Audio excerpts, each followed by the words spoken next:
Okay, in this question we've got a curve C with the equation x cubed plus 2xy minus x minus y cubed minus 20 equals 0.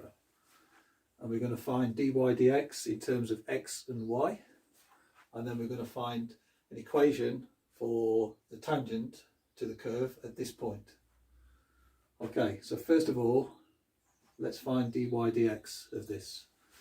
So I will start off, we'll go dy dx of x cubed plus 2xy minus x minus y cubed minus 20. So we start off like that. Now, to take derivative of this with respect to x, we've got a few little problems here because we've got x and y terms mixed. So what we're going to do is do implicit differentiation. That's what we're doing here today. So now what we're going to do is apply dy dx to each of these terms. I'm going to show you how to do each part as we go along. So dy dx of x cubed. So derivative of x cubed, I'm just going to write it down like this. Derivative x cubed dx plus, then I'm going to write the derivative of 2xy. Now 2xy, we've got two different variables mixed, so I can't really go straight away into that. So what I'm going to do now, I'm going to first of all do derivative of 2x, so d 2x dy, but then there's a y there, so I need to multiply it by the y. Okay, and now I haven't taken derivative of y yet, so now what I'm going to do is I'm going to add the 2x, do the derivative of y with respect to x. That way then I'm taking care of both sides. So that's that taken care of. Now the minus x, so minus dx dx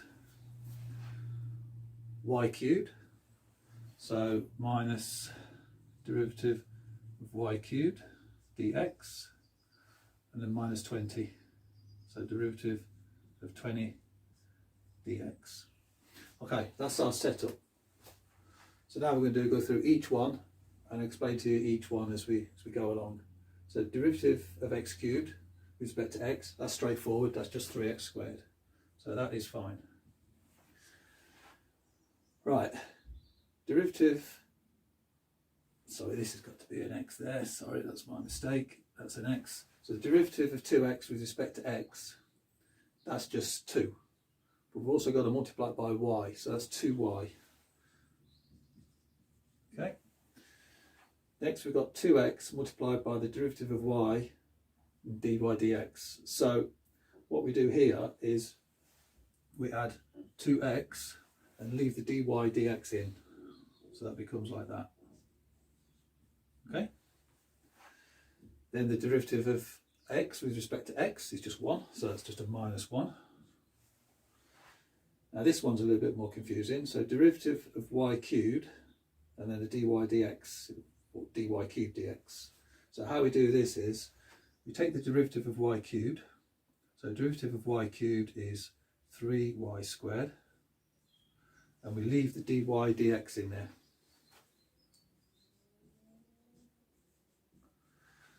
That's how we take care of that. And then the d20 dx, that's 0. Derivative of 20 is 0. Constant multiple, that's all 0. So now we stick the minus 0, the equals 0 back in. And then what we do is now we're going to move all these terms around and try and isolate the dy dx. So we've got a 2x and a 3y squared with the dy dx. So what we're going to do is it's 2x, that's a positive, but it's a minus 3y squared. Okay, and then it's all dy dx.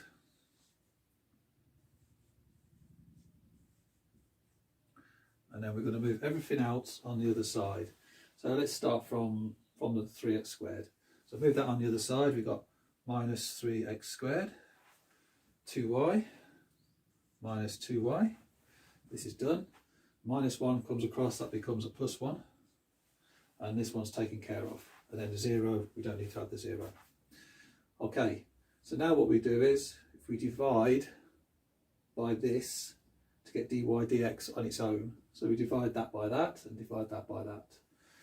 So we can imagine dividing everything by 2x minus 3y squared, and this side divided by 2x minus 3y squared. And then this will just cancel out, and then we're left with dy dx equals minus 3x squared minus 2y plus 1 over 2x minus 3y squared. So that is our answer for dy dx. Okay, so that's part A taken care of. Next bit, going to find the tangent to the curve C at point 3, minus 2. So that's at x equals 3, and y equals minus 2. So first of all, let's plug in our values for x and y for here to see what dy dx equals. So dy dx at 3, minus 2 equals minus 3 times 3 squared. That's the 3 taken care of in there. Minus 2 times y, which is minus 2, plus 1. And then we're going to divide that by 2 times the x, which is 3, minus 3 times minus 2 squared.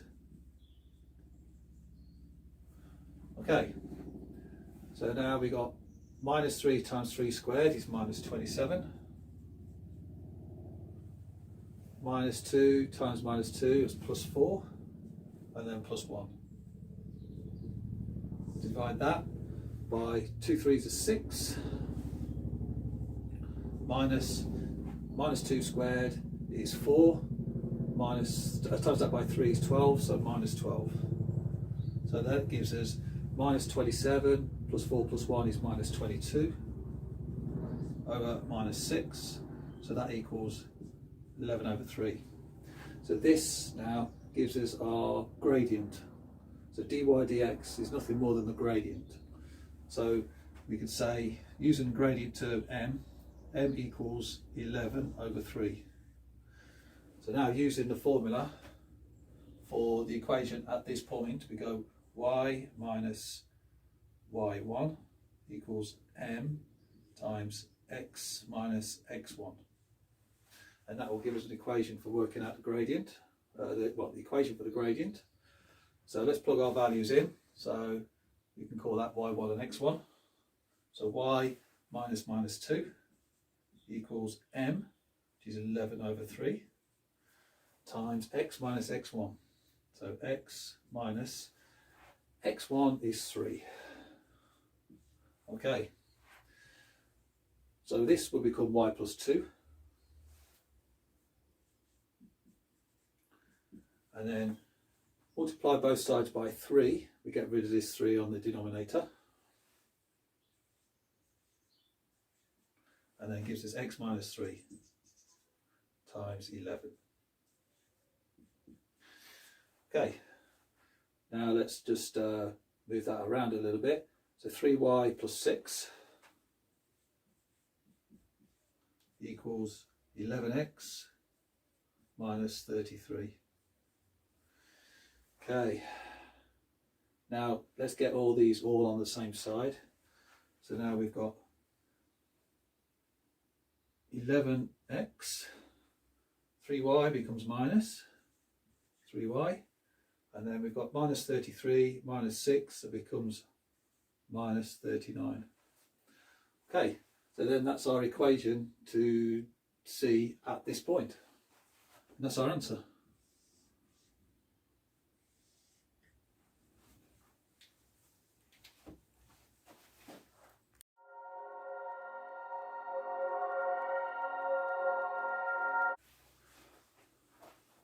Okay, so this question concerns us with binomial expansion. We've got 1 plus some constant k times x to the power of minus 4, and we're given 1 minus 6x plus ax squared, da da da da. That's the first 3 terms. We're looking to find k, which is inside the brackets, and a which is part of the third term. So start to find k. So first of all, let's see what the formula is for binomial expansion. So we've got 1 plus n times x over 1 factorial. That's the first term with x. Second term is plus n times n minus 1 x squared over 2 factorial. So that is equivalent to that. Okay, so what we want to know is what we can do for k, to find k. So what is n? Well, n is the first indice in the binomial expansion, so that's minus 4. So n equals minus 4. So basically what we now have is we need to find kx. So we need to find n times k equals minus 6. Okay, because that's our first term, minus 6. The x is in both, we don't need to worry about the x just for now. So n times k equals minus 6. We know what n is minus 4. So minus 4k equals minus 6. K equals minus 6 over minus 4, which is 3 over 2. So that's our first term. So our first term, 3 over 2, is k. Okay, now the second term, ax squared. Let's find that. So let's use this second part. So n times n minus 1, x squared over 2 factorial. Okay, so now we've got this term here, kx, so we need to multiply this by our kx squared. So k squared, x squared will give us our term. Now we know what k is, it's 3 over 2. We know what the n's are, and we know what 2 factorial is. So let's just plug those numbers in. So n is minus 4. Minus 4 minus 1 is minus 5. Divided by 2 factorial, that's 2. And then x squared, now k squared, is 3 over 2 squared. Okay, now this will give us our a. So that will equal ax squared. So each side is multiplied by x squared, so we can take that out. So we can go, that just equals a, x squared can cancel. Minus 4 times minus 5, 5 fours are 20, 2 minuses make a plus, so that's 20. 20 over 2. X squared we've taken care of. 3 over 2, that's the same as 3 squared over 2 squared, which is equal to 10 times 3 squared, which is 9 over 4. So we now know that a equals 10 times 9 over 4. So a equals 90 over 4.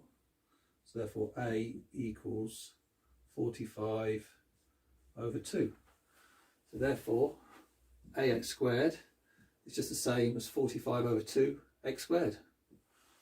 And that's our answer.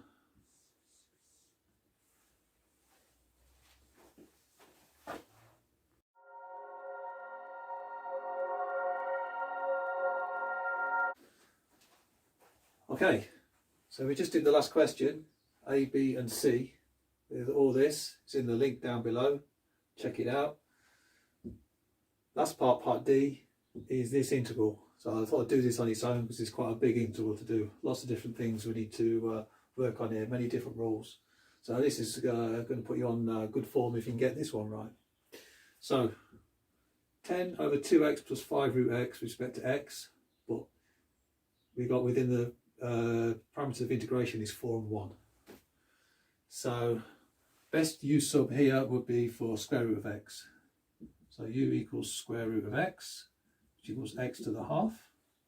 The usual business, du, x to the half, so it's a half x, and then subtract 1, minus half, dx, and then dx equals du divided by 1/2 x to the minus half. Okay, because we haven't got an x to cancel out with on the top, we're going to bring this straight to the top. So that then equals du x to the half divided by a half. And we could do even better than that. So du divided by a half, that's 2 on the top, so it becomes a whole number 2. Then x to the half, we already know is u. So that takes care of what dx is. So dx equals du to u. So let's go for here now. 10 divided by, right, 2x. So we've got nothing for x, but what we do know is u equals square root of x, and u squared will equal x. So basically now we can put 2u squared in here, plus 5 times square root of x, which we know is u. And the du is 2u du. We can put that over an imaginary one if we like, just to make it a little bit clearer, because we're dealing with a fraction. Next thing we need to consider is the limits of integration. So this is for when x is 4 and when x is 1. Well, with u sub, we need to now work out what u is when x is 4 and x is 1. So when x equals 4, u equals square root of 4, which is 2. And when x equals 1, u square root of 1, which is just 1. So now we can put the integration parameters there, 2 and 1. Okay, right, still not ready to integrate just yet, but what we can do is get this 2 multiplied by the 10, and maybe the u we can divide by each of these. So now we're left with between 2 and 1. 10 times 2 is 20. And the u, divide each term by u. So we'll basically have u over u squared. That would just leave us with 2u. And then u divided by 5u would just leave us with 5 du. Okay. So now this is looking good now. It looks like now we're nearly ready to integrate. So I'm just going to bring the 20 out front. So that's 20 times, so now we're just left with a 1. So when we've got a 1 over 2u plus 5, we can just go straight in for natural log. So natural log, absolute value, 2u plus 5.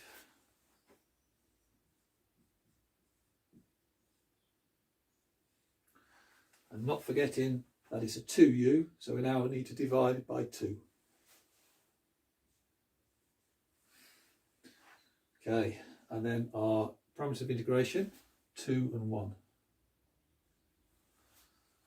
Okay, so now let's work this out now. So 20 divided by 2 is 10, multiplied by natural log 2u plus 5. So let's put the bracket in, 2u plus 5. So first of all, let's start with 2. So 2u plus 5, that's 2 2s are 4 plus 5. So natural log of 9. Okay, minus, now when u is 1, 2u plus 5 is 7. So log of 9 minus natural log of 7. And there, that is our answer. So now we've got 10 natural log of 9 minus 10 natural log of 7. Notice how I got rid of the absolute value, because now we're dealing with positive numbers, so we know we don't need to worry about all that. So 10 log of 9 minus 10 log of 7 plus C. Okay.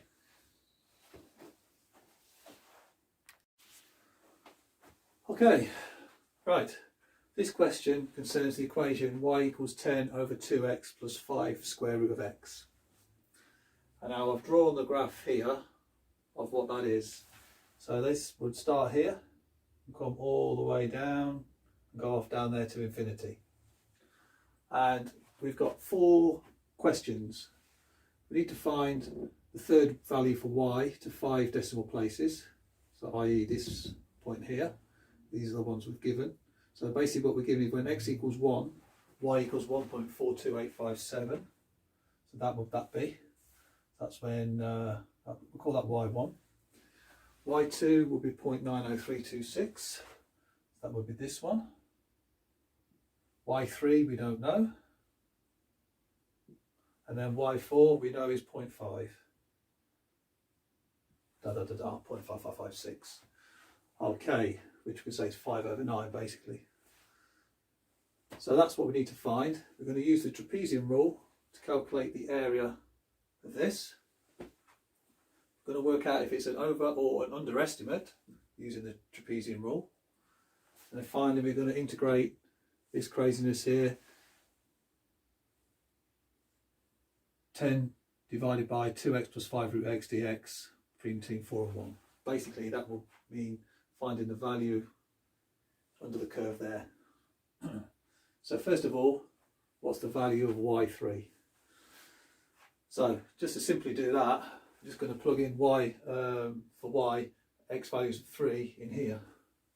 So therefore y equals 10 over 2 times 3 plus 5 square root of 3.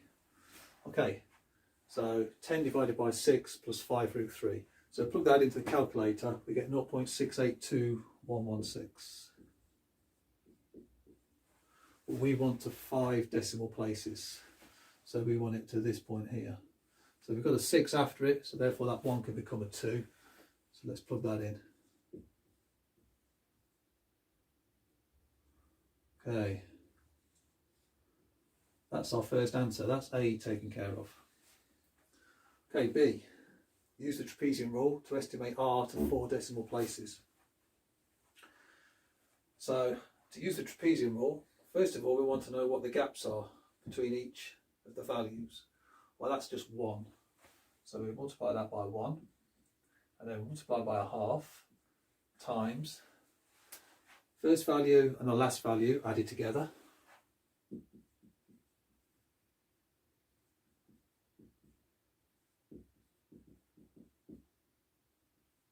And then the middle 2 numbers, we need to add them together and then double it. So that's 2 times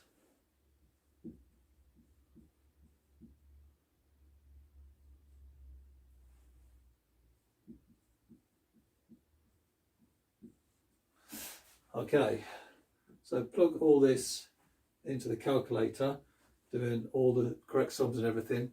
We get half, 1 times a half is a half, times 5.15489. Okay, close the bracket, and now we need to half that. So half that, we get 2.5774 but we only need to 4 decimal places, so that will be our answer. So that's our answer using the trapezium rule. So that's the answer to B. That's B taken care of. Now we're looking for C. Is answer B an over or underestimate? So this 2.574, the area for that, do you think it's above that or less than that? So what we've done is basically we've straight lined all of this here. So we've basically gone like this. So therefore this area here is going to be bigger than the green shaded area. So therefore it means we've overestimated. So if you just draw that line and explain the reason why, that would.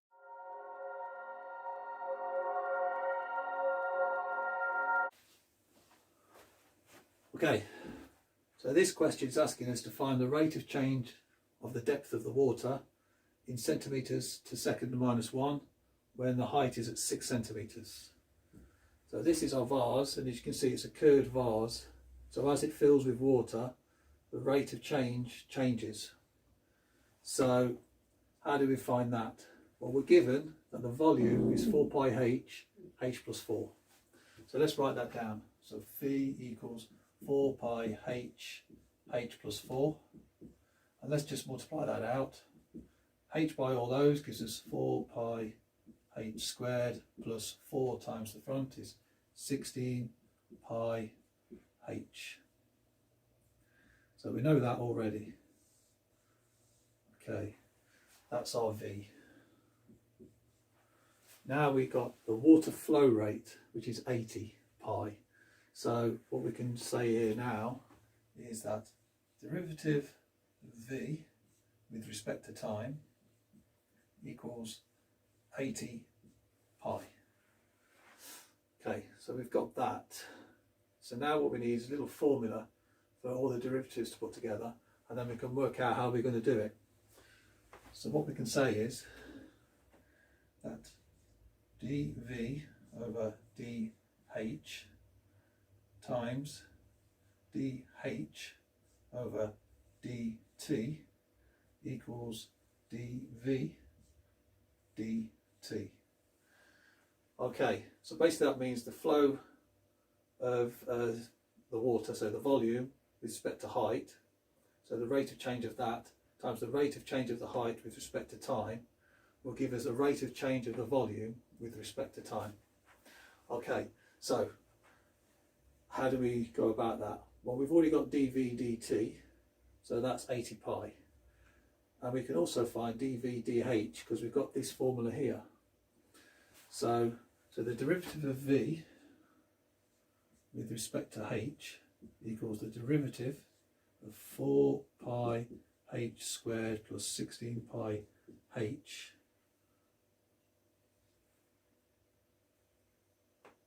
with respect to H. So that's the H's.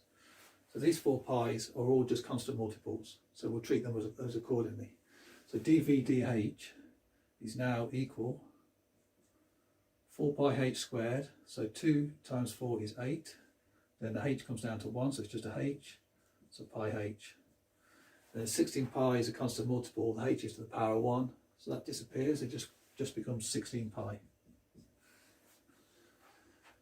Okay, right, so now we're interested in what happens when h equals 6.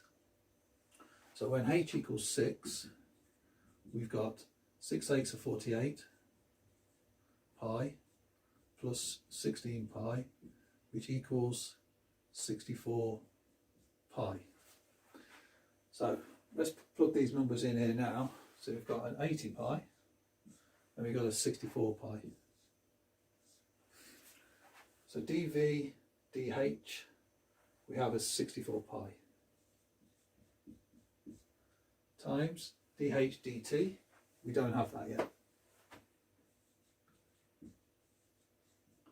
dV dt, well, this is just 80 pi. So now what we can say is that dH dt equals 80 pi divided by 64 pi.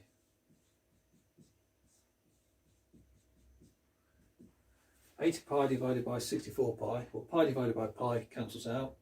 80 divided by 64, common factor of 16, so it's now 5 over 4.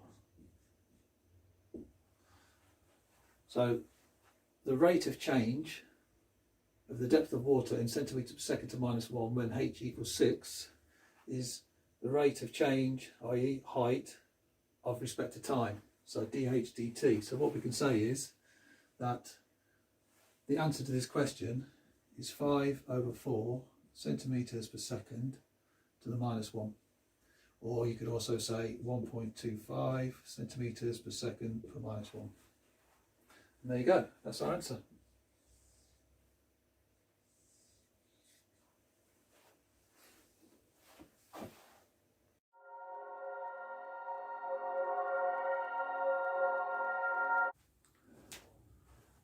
Okay, so for this question, we're looking at curve C, which is an ellipse.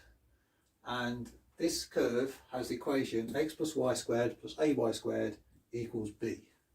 Okay, now we're going to look for that equation later on in this video. But we know x is 4 cosine t plus pi over 6. And we know that y equals 2 sine t. where t is in between 0 and 2 pi, i.e. it's in between one rotation. That gives us 2 pi. Okay, so we need to show that x plus y equals 2 root 3 cosine t. So x plus y. So x plus y equals 4 cosine t plus pi over 6 plus 2 sine t. Okay. Now I've got a bit of a problem here with the cosine. We've got t plus pi over 6. So this is the same as the double angle formula. So if we just write that just here. So cosine A plus B equals cosine A times cosine B plus or minus sine A sine B. So for our double angle here, we've got t plus pi over 6. So our A would be t and our B would be pi over 6. So we can plug them into here, see where we go. So t is A, B pi over 6, plus or minus sine t, sine pi over 6. Okay, now we can simplify this because cosine pi over 6 and sine pi over 6, we know these values from the unit circle. So cosine t, cosine pi over 6 is root 3 over 2, plus or minus sine t, sine pi over 6 we know as 1 over 2. Okay, so let's have a look what we got here now. We've got cosine t root 3 over 2 plus sine t times a half. So let's go back up to here now and see where we get to. So we've got cosine A over B. So that's this bit here. That's what we've got here. So let's plug that in. So that equals, just allow me to bring these to the forward, to the front, because they're just constant multiples. So we've got root 3 over 2 cosine t plus or minus a half sine of a half sine t, so it's sine t times a half. Okay, and then plus 2 sine t. Okay, now while we're working all this out, we've got to continue with this 4. So bring the 4 down here and multiply all this by 4. So if we multiply this by 4, because it's 4 times cosine t plus pi over 6, and put the 4 in there, we'll put the 4 into all these and see where we get to. So 4 times root 3 over 2, 4 and 2 cancel, just leaves a 2 at the top. So we've got 2 root 3 cosine t plus or minus 4 times a half, that's just 2, sine t plus 2 sine t. Okay, so we need to show that x plus y equals 2 root 3 cosine t. So we've got 2 root 3 cosine t, nothing after it. So we need to pick one of these signs to make this disappear. So obviously the minus sign is what we need. Now to prove that 2 sine t plus 2 sine t and minus 2 sine t are the same, you just look at this diagram here. Now if you take this angle theta and draw a line, sine is this value here. And the same angle on this side, sine is this side here. Now we can see that they are the same length, but for a different angle. So this one goes out to the positive, this one goes out to the negative. So therefore, plus sine t is the same as negative sine t. So we can use the negative here, no problem. Thus we've shown that x plus y equals 2 root 3 cosine t. So minus 2 sine t plus 2 sine t, they disappear. So that's it, that's that bit done. So okay, so we did part A earlier. Look in the link down in the bottom of the description, you'll see that there. So now we're going to take care of part B. So x plus y squared plus ay squared equals b. Now for this we're going to use the famous formula. sine squared theta plus cosine squared theta equals 1. Okay, so x plus y squared will be in the form of a cosine squared because we've got x plus y here in the cosine, and the ay squared is here, it's the form of 2 sine squared. So let's just work them out now. So x plus y squared equals 2 root 3 cosine t squared, following on from this. Okay, so square this, 2 squared 4, root 3 squared just gives us 3, so 4 3s are 12, cosine t squared, cosine squared t. So this equals 12 cosine squared t. So this x plus y squared we can say is 12 cosine squared t. So this is not part of our calculation, but it's just the formula to show it. So we'll bring this down here just to show what we're doing. So we've got 12 cosine squared t.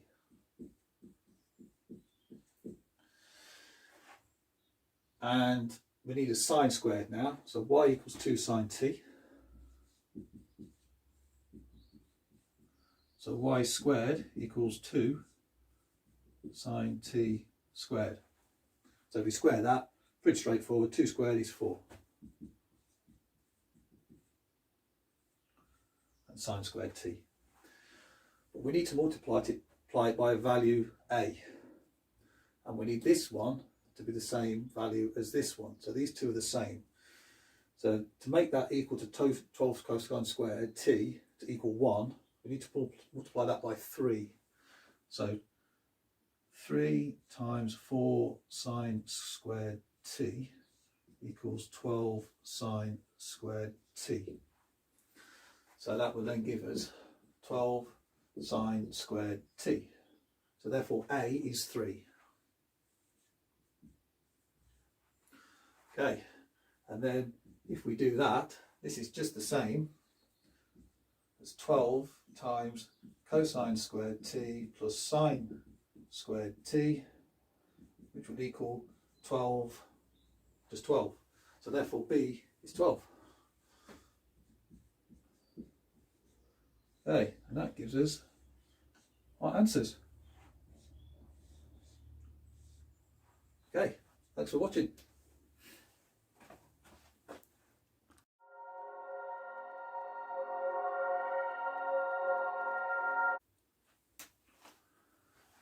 Okay, so I'm looking to do this integral here.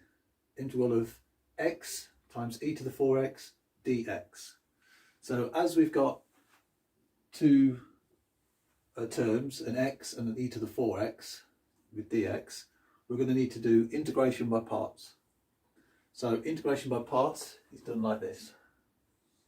Integral u dv equals uv minus integral of v times du. That's our basic formula for integration by parts.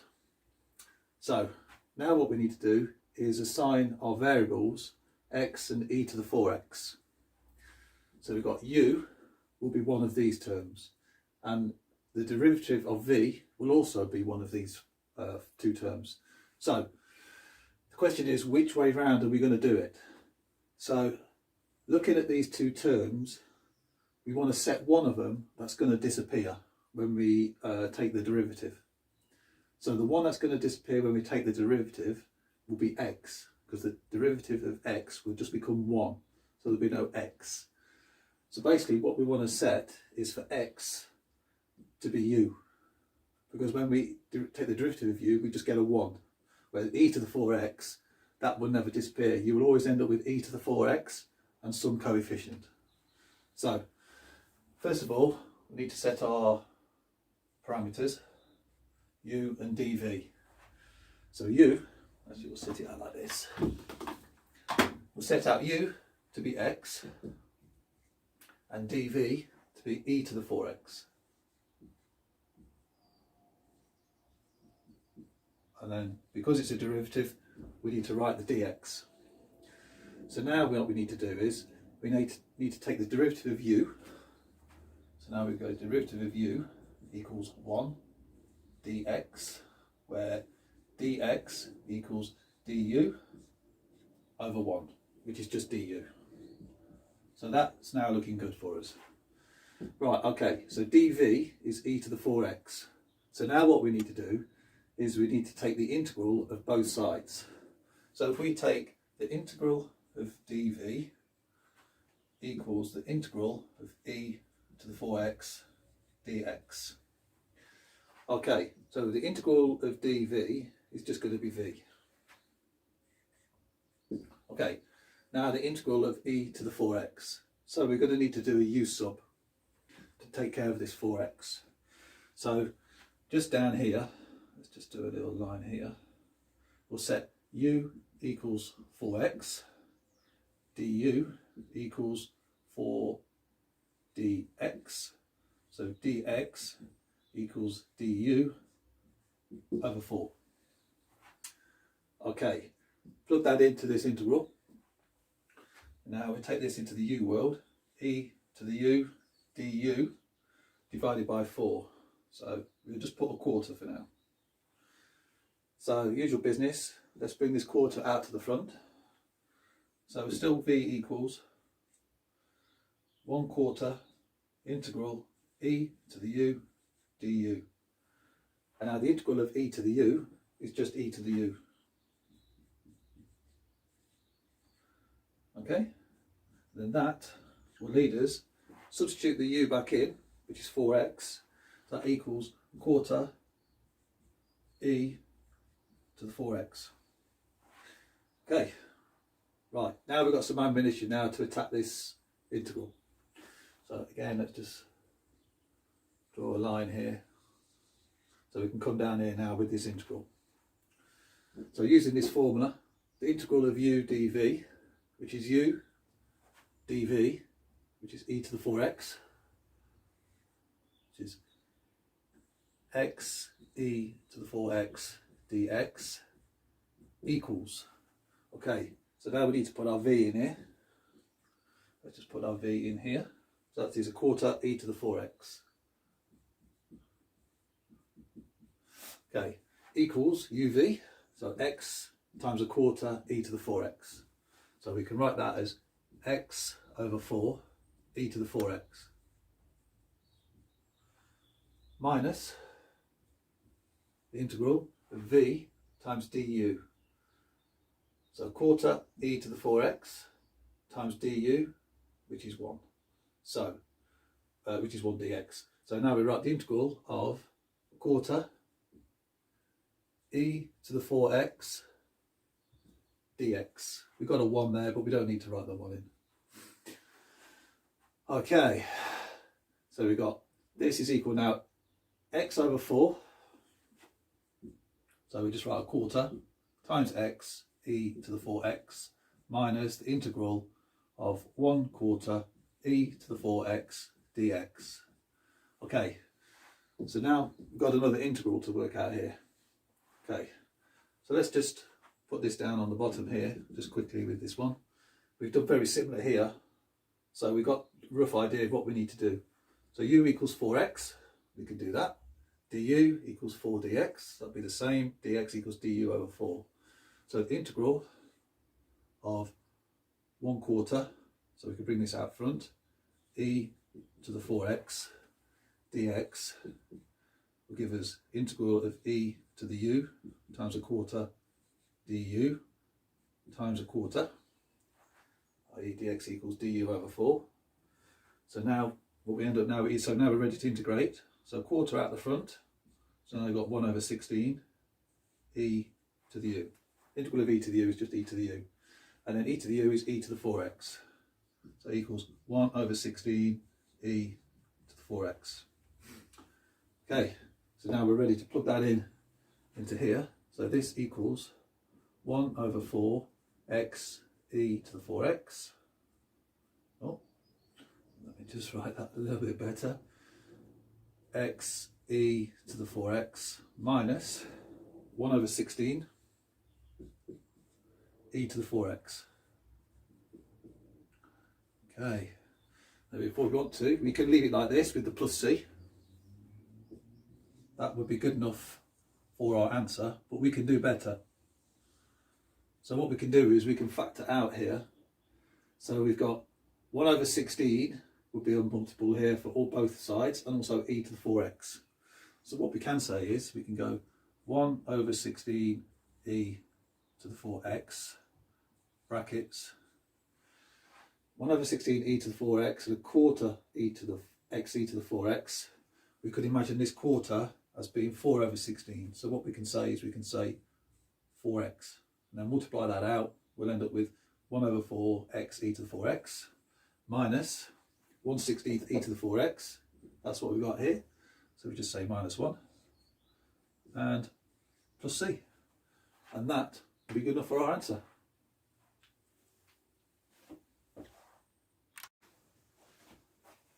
Okay, so this video is regarding the integral of 8 over 2x minus 1 cubed dx, where x is greater than a half. Okay, and this video has been recorded for Koshka. So, how are we going to work out this integral? Well, we can see x has got to be greater than a half. So we plug in a half into here. Half times 2 is 1, 1 minus 1 is 0, 0 cubed. The whole integral will become undefined. 8 divided by 0, we can't do. So it looks like the best place to start is going to be u sub. So we'll do u sub, find the derivative, find the dx for du, and then see where that takes us. So first things first, u equals 2x minus 1. We don't want to do the cubed. It's much more simple just to go straight for 2x minus 1. Now we find the derivative of both sides. So the derivative of u equals 2 dx. So now dx equals du over 2. Okay, so now we've got our information we need. U equals 2x minus 1 and dx is du over 2 to substitute into this integral. Okay, so let's go into the u world now. So the integral of 8 over u cubed, now dx is du over 2. Okay, so now we're fully in the u world. Okay, so now let's see what we can do. So we can see the 8 and the 2, we can cross that out. That will make 4 into here. So now we go integral 8 over 2 will give us 4. So let's bring the 4 out front, and that will leave us 1 on top. Du and then u cubed.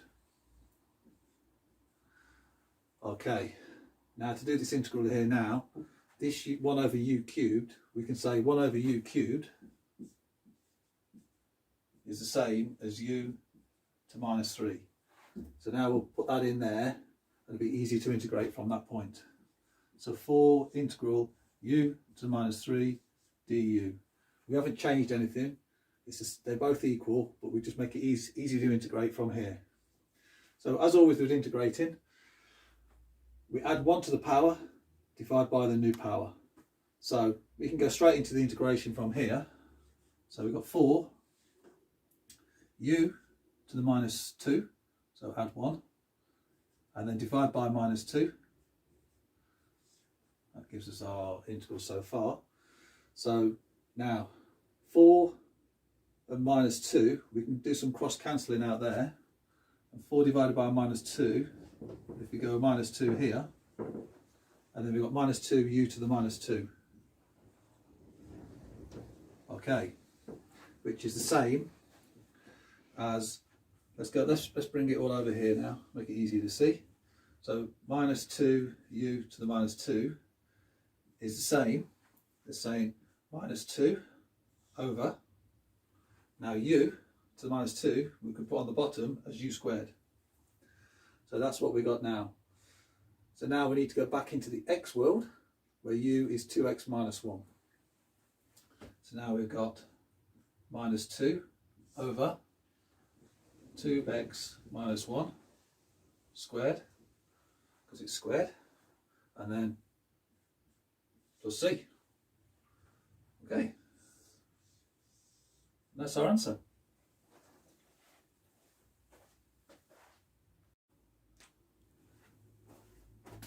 Okay, So we need to solve this differential equation.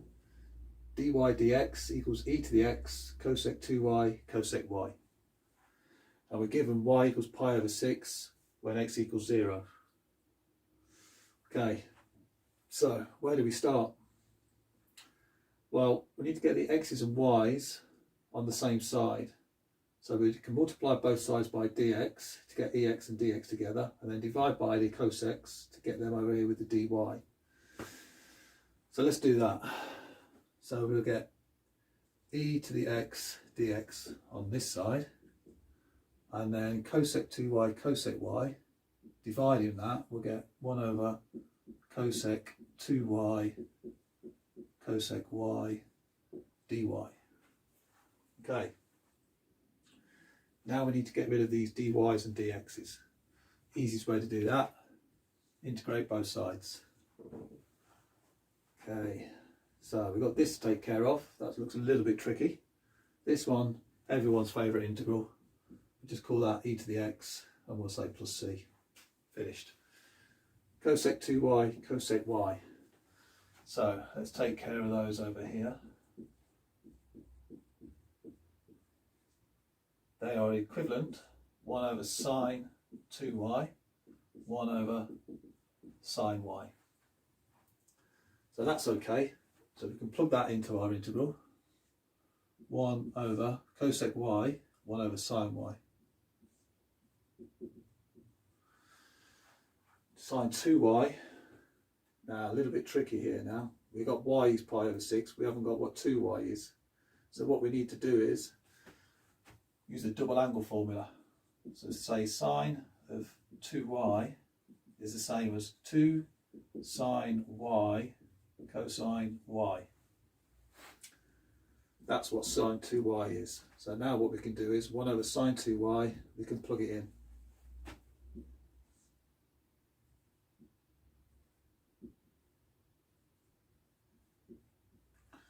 And then the dy. Okay, now a little bit messy, fraction divided by another fraction. It's not really what we want for integrating, but what we can say is that a divided by b over c is the same as a times c over b. Well, with a and b are both 1, so the c is this. We just put that on the top. We should have just a straightforward looking integral. 2 sine y cosine y sine y dy equals e to the x plus c. Okay, so 2 sine y times sine y will give us a sine squared y, and then we got sines, just one term for sine and one term for cosine. So let's just tidy that up a little bit. 2 sine squared y cosine y dy equals e to the x plus c. Okay. Now, I think we're ready to integrate this now. So, if we put in a u sub for sine, then we can get a cosine for the dy. So let's just show you what that is. So u equals sine y.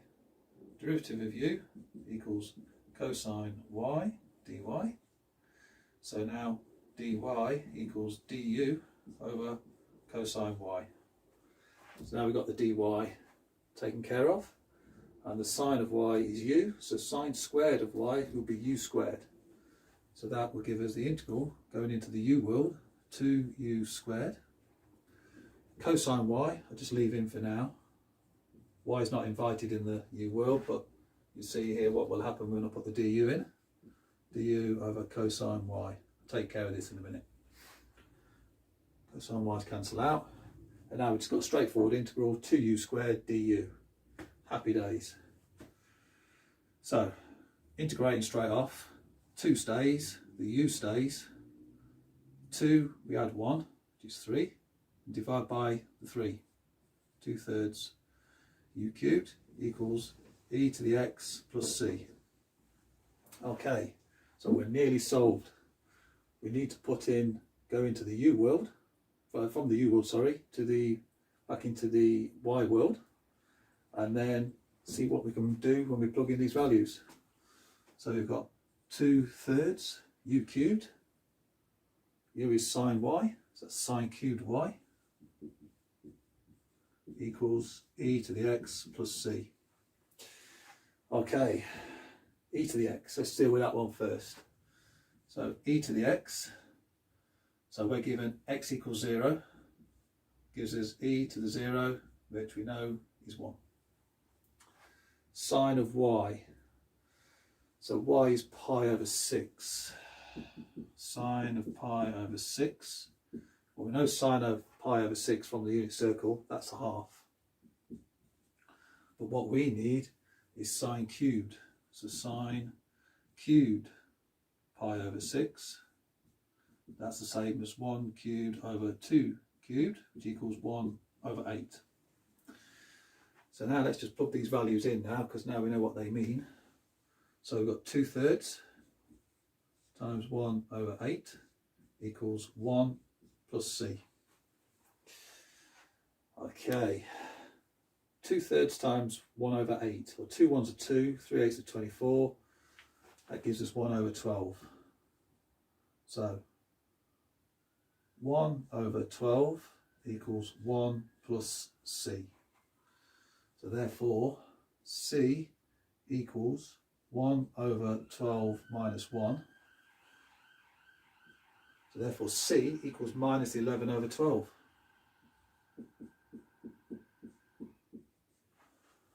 Okay, so that's our answer.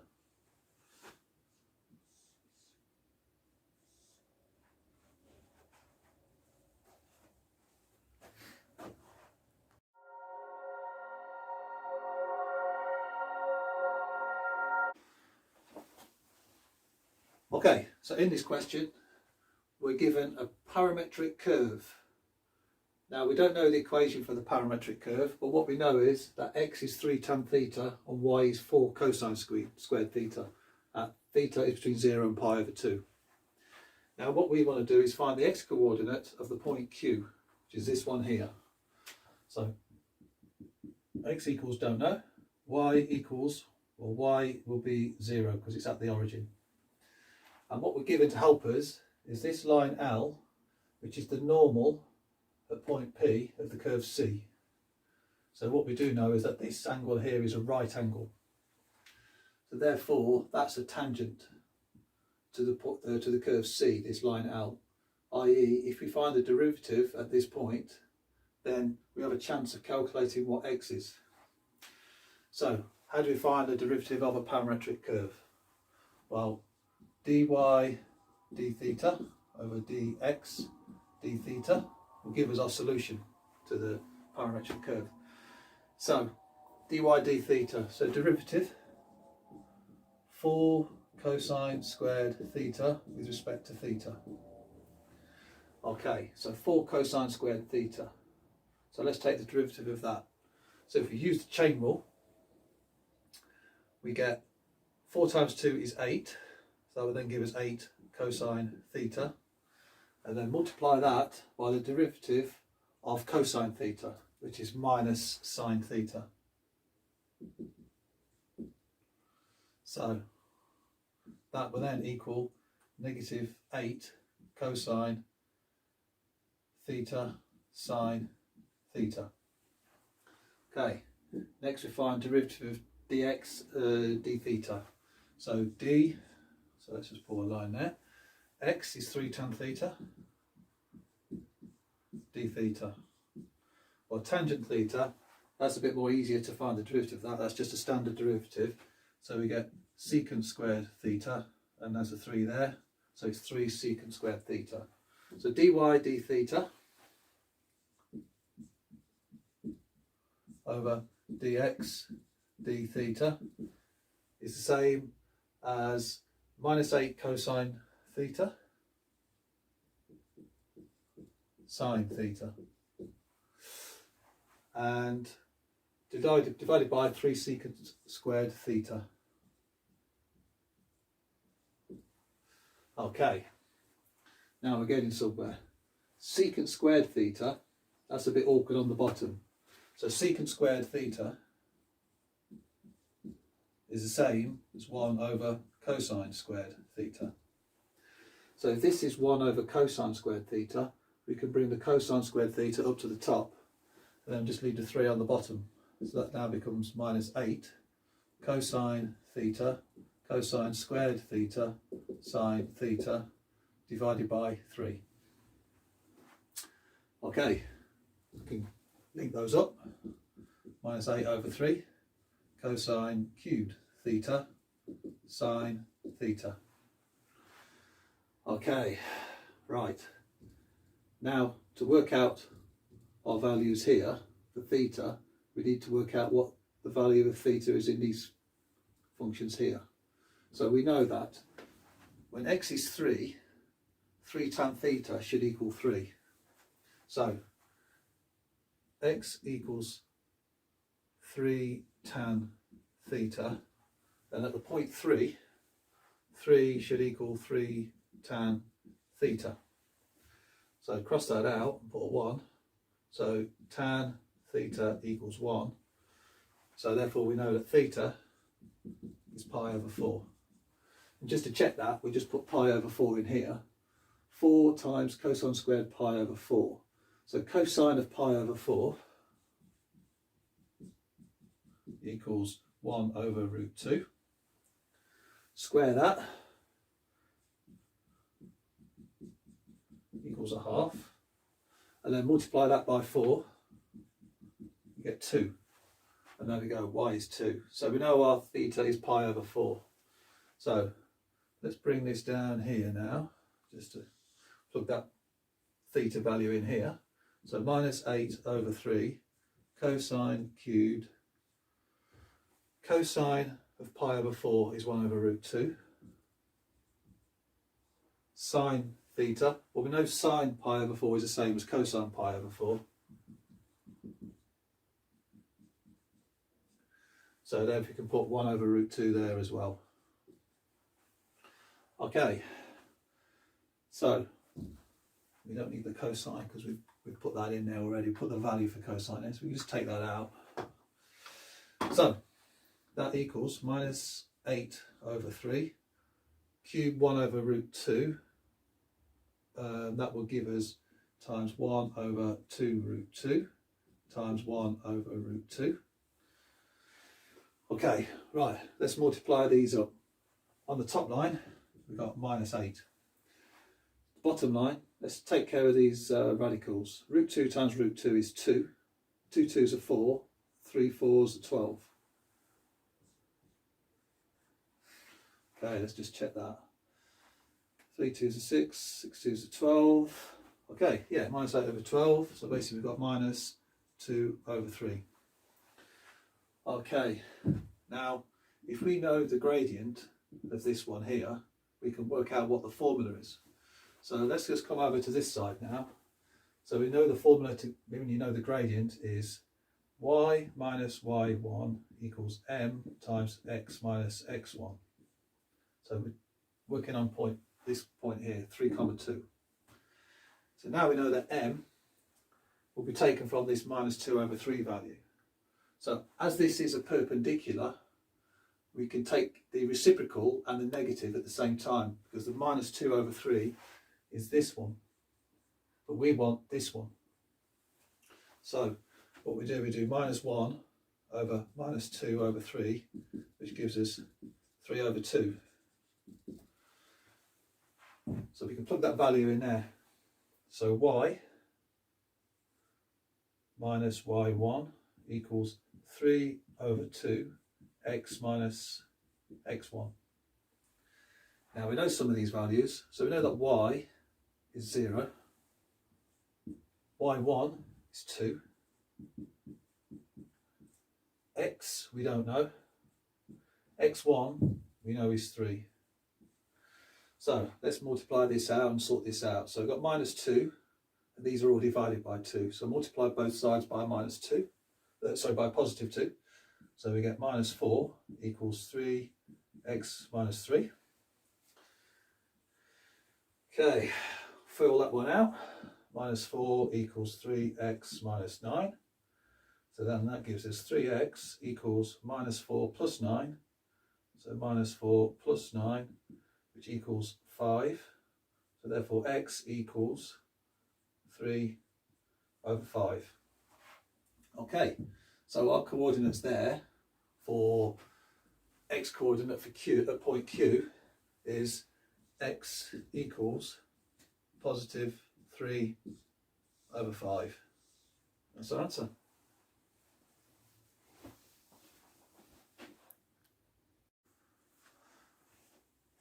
Okay, so in this question we've got a parametric curve C, parametric equation using x is 3 tan theta, y equals 4 cosine squared theta. Now what we're interested for this question is the shading region S, and what we're going to do is we're going to rotate it around the x-axis by 360 degrees, and then we're going to find the volume of it. So let's just draw up the picture of what we'd end up with. So we'd end up with a shape that looks something like this, and then with the x-axis going through it, and then with a shape that looks something like that. Not the greatest of picture, I know, but that's the best we got for today. So how do we go about finding the volume? So the volume of this is what's called the disk method, and the formula for that is y squared dx, disk method. And that's what you use every time you rotate something around the x. You can also rotate it around the y, but for today we're going to rotate around the x. Okay, so let's see what we can do with this formula here. So pi, no problem. Y squared, no problem. Dx, that's a problem, because y squared is 4 cosine squared theta, but that's in the theta world. This integral is in the x world. So we need to get that into the theta world.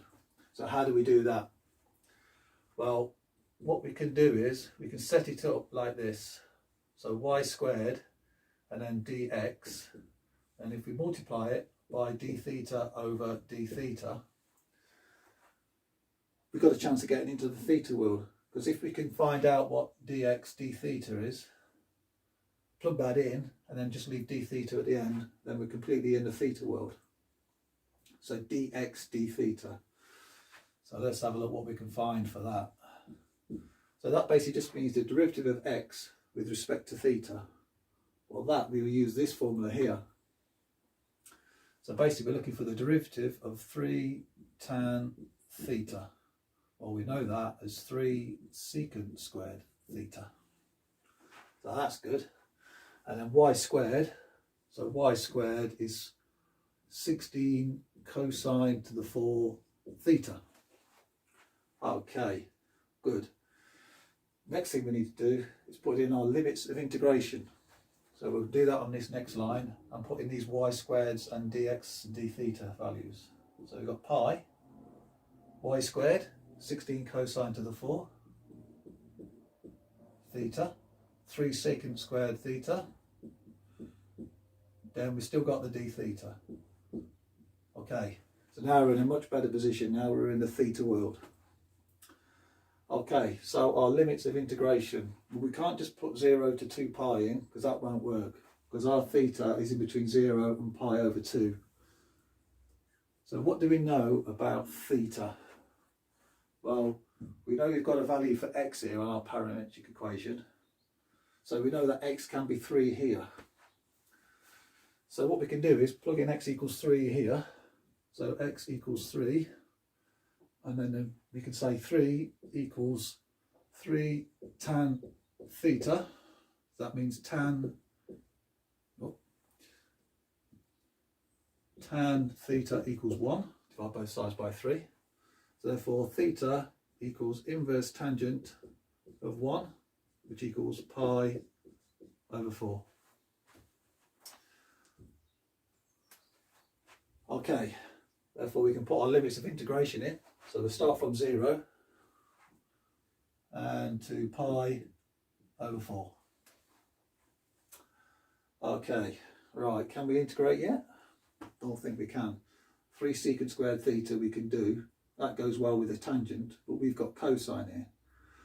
So a little bit of algebra required.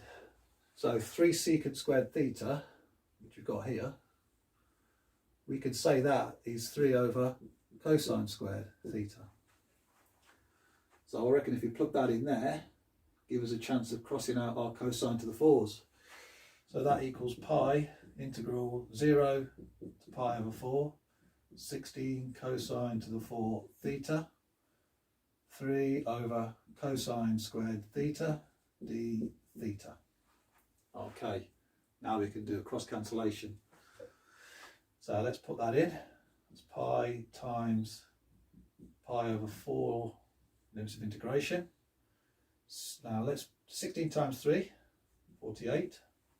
Cosine to the 4 divided by cosine squared is cosine squared.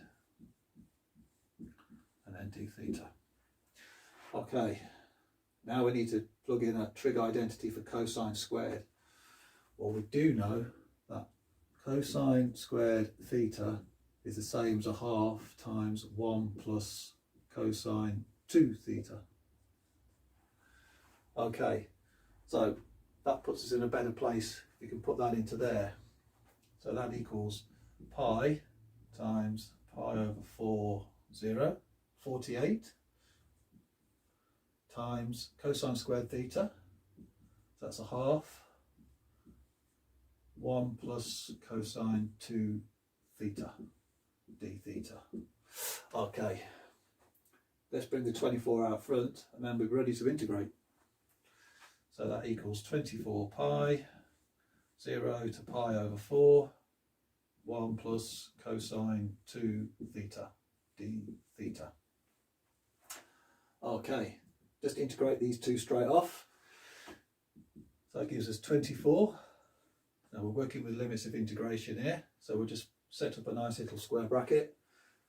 1 in the theta world, integrated is theta.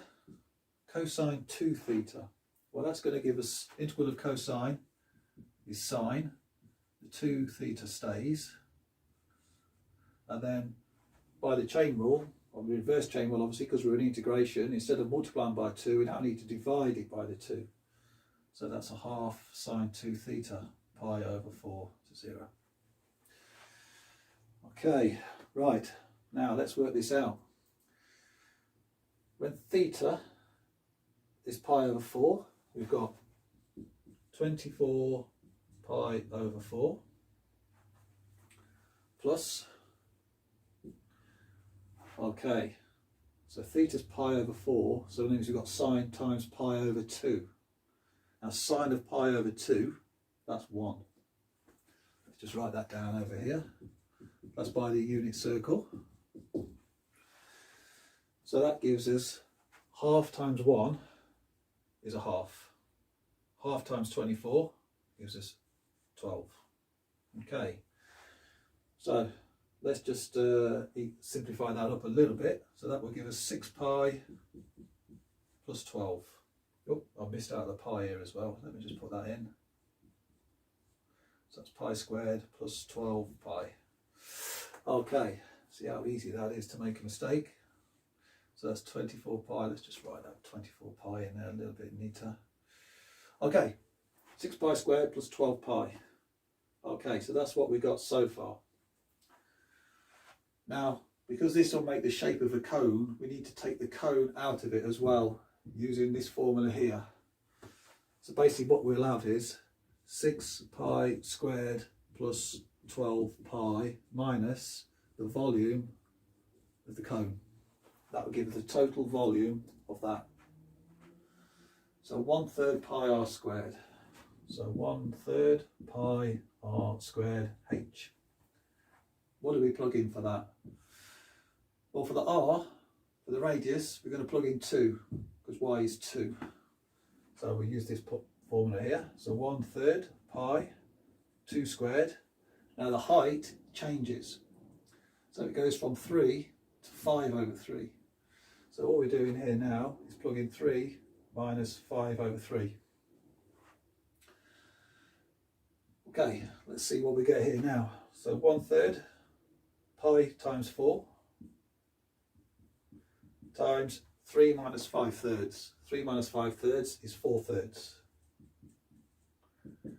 Okay, let's do this quick. 1 times pi times 4 times 4, that's 16 pi. 3 times 3 is 9. So now we've got 6 pi squared plus 12 pi minus volume of the cone equals this stuff. So 16 pi over 9. Okay, that's going to give you an answer. But we can do better. We can just simplify this up a little bit. So 6 pi squared we have to leave. Plus, now if you make this over 9, multiply the top by 9 and the bottom by 9. So we get 108 pi minus 16 pi all over 9, which equals 6 pi squared. 108 minus 16, 92 pi over 9. That will give you the volume of this whole shape here when rotated around the x-axis. Okay, thanks for watching.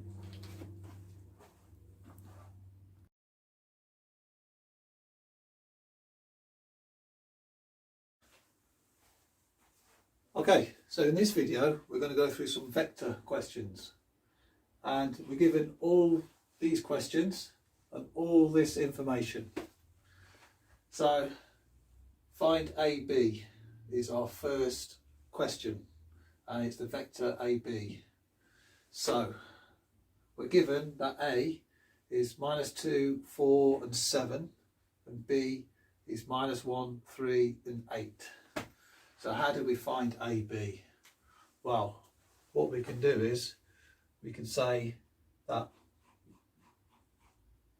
AB is B minus A. So that's the destination vector minus the origin vector. So let's put that up there now. So we've got -1, 3 and 8 minus A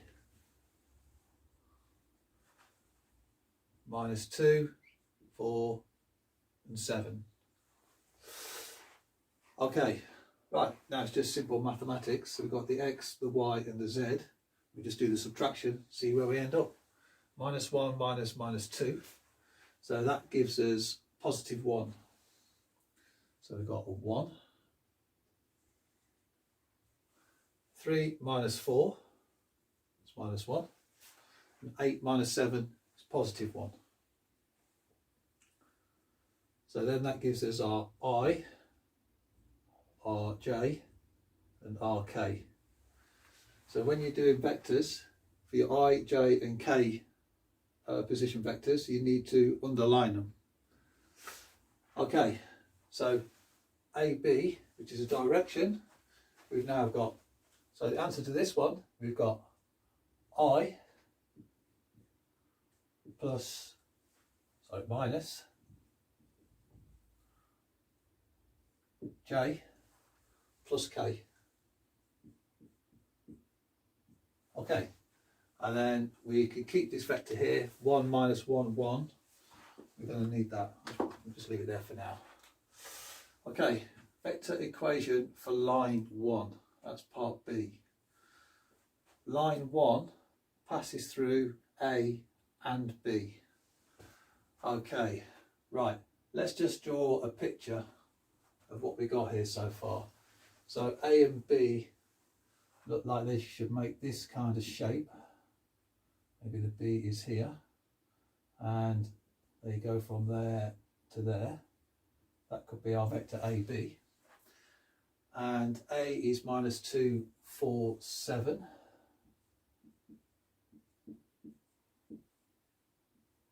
And B is -1, 3 and 8.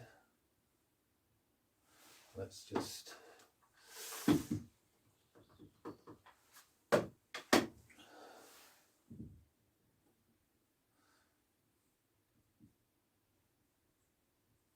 okay, so there's what we got so far.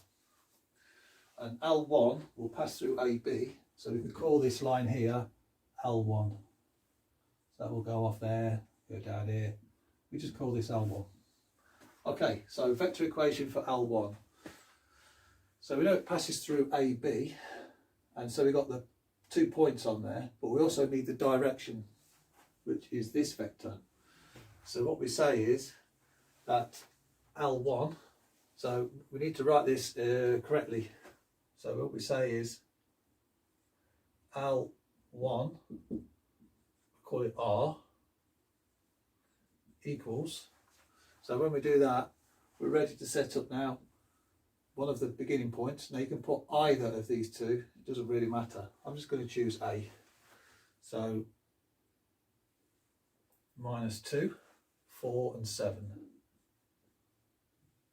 Okay, that's our beginning place. And then what we're going to do, we're going to add lambda, which is our coefficient, and then we're going to use this as our direction because it will always move in this direction for wherever you are. So lambda 1 minus 1, 1. Basically that's our vector equation for L1. So I'm going to write that down on here. So that's that one. Part B is L1 R equals -2, 4, 7 plus lambda 1 minus 1 and 1. Okay, just fit in there just nicely. So that's the answer to part B. Right, next question is find theta. Now we know the angle theta is P, B and A. So it's going to be somewhere here. So we've got B and A, but what do we know about P? So P equals 0, 2, 3. Okay, so how are we going to find out where P goes? So P is 0, 2, 3. So P will be somewhere down here. We've got less than these, less than these and less than these. So we go all the way down. So let's just put that down here somewhere here. So let's make that a bit more a straight line.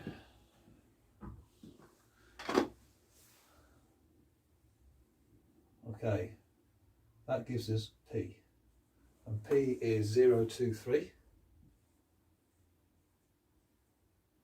That's our point C, point P, and so therefore PBA. So this angle here is going to be theta. So how are we going to work out theta from there? Well, using the cosine, we can say this line multiplied by this line and then divide by the absolute values. So let's just write that down in a little bit more understandable language so you can see that. So cosine of theta, so that equals PB or BP, it doesn't really matter. So we call it PB times BA or AB. Now we have got our AB here, so let's put AB. So always good to use the information we've already got. And then we divide these by the absolute values of the vectors we got in the numerator. And then we multiply them up. Okay. Right, that looks a little bit crazy at the moment, but we can soon work that out. So PB, what is PB? Well, for a position vector, PB, we basically just take B from P. So let's just advance on that a little bit more. So PB. So if we do just quickly in our heads, P to B, so we take B off P. So 0 minus 1, that gives us 1. 2 minus 3, that's -1. And 3 minus 8, that gives us -5. multiplied by AB, which we know is 1, minus 1 and 1.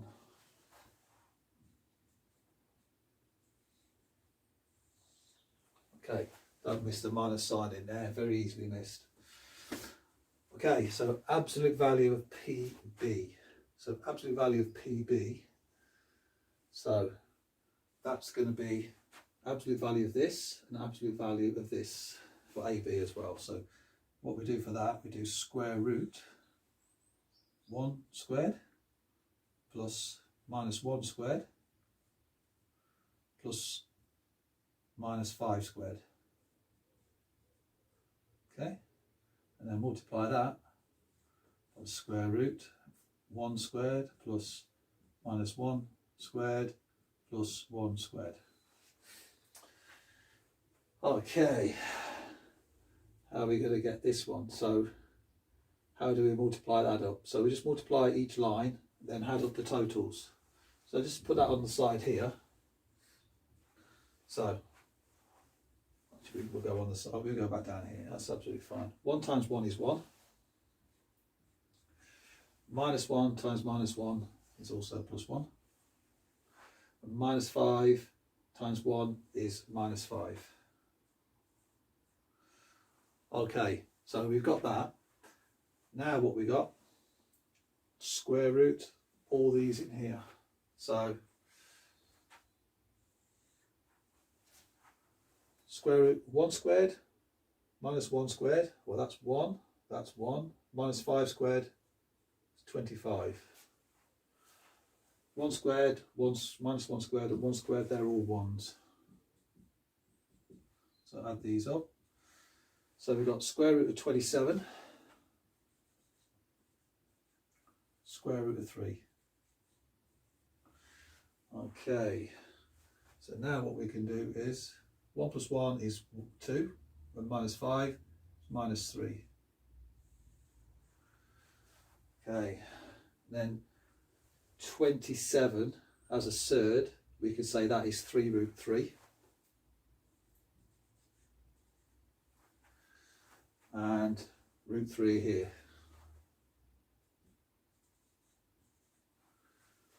Okay, so minus 3, and 3 root 3 times 3 is 3 3s are 9, because root 3 times root 3 is 3, times 3 that's 9. That's minus 3 over 9. And as it's cosine, we can also say that minus 3 over 9, because it's cosine theta, we can also say it's also 3 over 9. So therefore that equals, we'll just call it 1/3 or minus 1/3. Okay, so find theta. So cosine theta. So cosine theta equals 1/3. Okay, that's good. So that's that sorted. Vector equation for L2. So what do we know about L2? Just going to go pen. L2. L2, C and D line on the line L2. L2 passes through P and is parallel to L1. So we're going to be parallel to here. And this is L2. And vector equation for L2. So what we do know is that the direction of L2 is the same as L1. We know that P is also on it. So we can basically do something similar to this one here. So what we can say is that L2 R equals point P, which is 0, 2, 3, plus lambda, and then direction is the same as L1, so that's 1 minus 1 and 1. So that's our vector equation there. So let's just write that in. So we can say, let's get the term terminology in there. So L2 R is 0 to 3 plus lambda 1 minus 1 and 1. I just squeeze that in there, just somehow. Okay, so we can see the answer. Okay, that's all good. Now find the coordinates of C and D. C and D lie in L2, and the x-coordinate of C is positive. So here we go. There's P. So C and D are on L2, and x-coordinate is positive. Right, okay, so we'll have C here and D here. So how do we find the coordinates of C and D? Well, AB equals PC equals DB. So AB equals PC equals DP. So these lines are all the same length. There to there, there to there, and let's just squeeze that up there for now. Okay, so they're all the same length. That's something we know. So how are we going to find out the coordinates of C and D? Well, we know what P is, and we've got the vector equation for L2, so that's this line, and P and as D, P and C all sit on that line, we can use this equation here to find it. So if we take 0 to 3, that's our point P. If we're going up, we'll add this lambda here, which I've also got in here, which is a little bit squirreled in, but it is what it is. Minus 1 and 1. That equals 0 plus 1 is 1. 2 plus minus 1 is 1. 3 plus 1 is 4. Okay, so we can say C is 1, 1 and 4. And then D, which is going down the other way, so then instead of the positive we put the negative. So then we get 0 to 3 minus lambda 1 minus 1 and 1. So that gives us 0 minus 1 minus 1. 2 minus minus 1 is 3. 3 minus 1 is 2. Okay, so therefore what we can say is that coordinates of C is 1, 1, 4. Coordinates of D is minus 1, 3 and 2. Or we could write C is 1, 1, 4 and D is minus 1, 3, 2. Okay. Okay, so the previous question, we calculated all of these answers to the questions A, B, C, D, E, and we've left area of trapezium A, B, C, D, E for a separate video because it's quite a lot of details. We need to work out how to work out the area of this trapezium. So if you want to see how A, B, C, D, and E are done, just check the link below and you'll see that. So now area of the trapezium, A, B, C, D. So A, B, C, D. That's the trapezium we're looking for. So where do we start? Well, first of all, formula for area of a trapezium.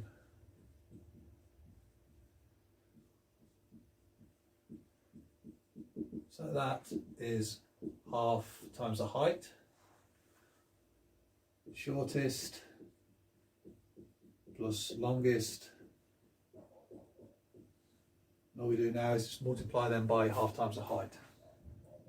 So our first question is to find out what the height is. So we know that B and C make the height. And then we've got A, and then we've got down to D, comes down here like this. And then this is a right angle, so that's all good. So now we got point P in the middle, A at the top, and D over here. So we need to find out this length, this length and this length, and then we can do half the height, and then that'll give us the answer. So the height is BC. So we need the absolute value of the vector BC. So BC, so first of all, that would be the absolute value of the vector C. Sorry, let's just write that out again a little bit better. Absolute value of the vector C minus B. Okay, well, let's get that better. Okay, so that equals, so C minus B. C is 114. So absolute value 114 minus B, which is minus 138.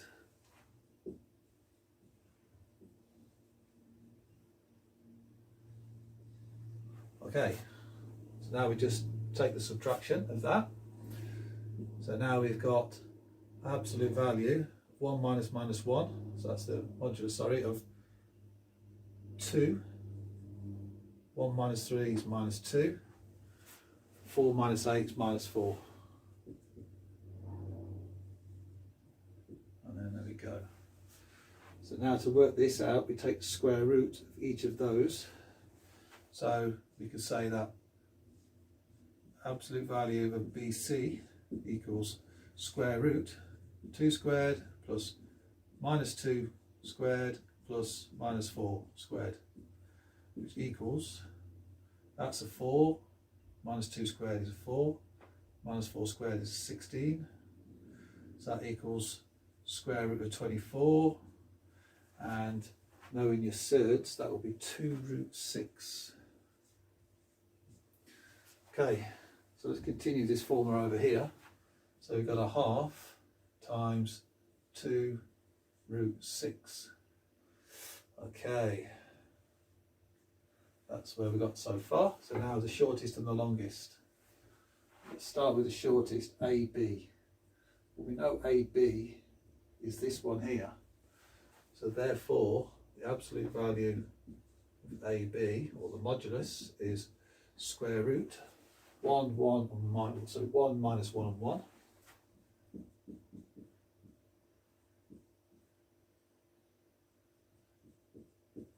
So they're all 1s, so that's square root of 3.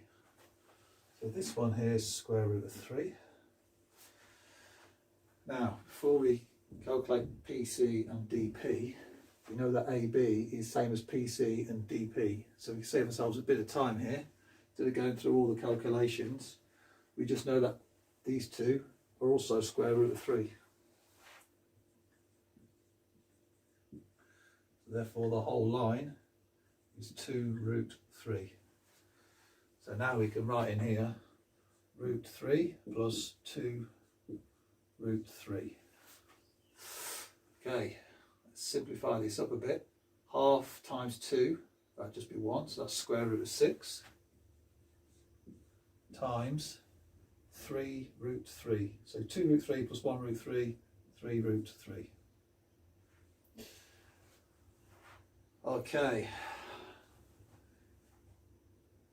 so this will simplify out as root 6. Put it all into surds. Root 3 is root 9 and root 3. Multiply these all up together. 6 9s are 54 times 3 is 162. So we get square root 162. So that equals 162 we divide by 9. So 9s into 162 go 18. So 18 will also be square root of 2 in there, so we got square root of 2. So square root of 2 is the area of our trapezium. Thanks for watching.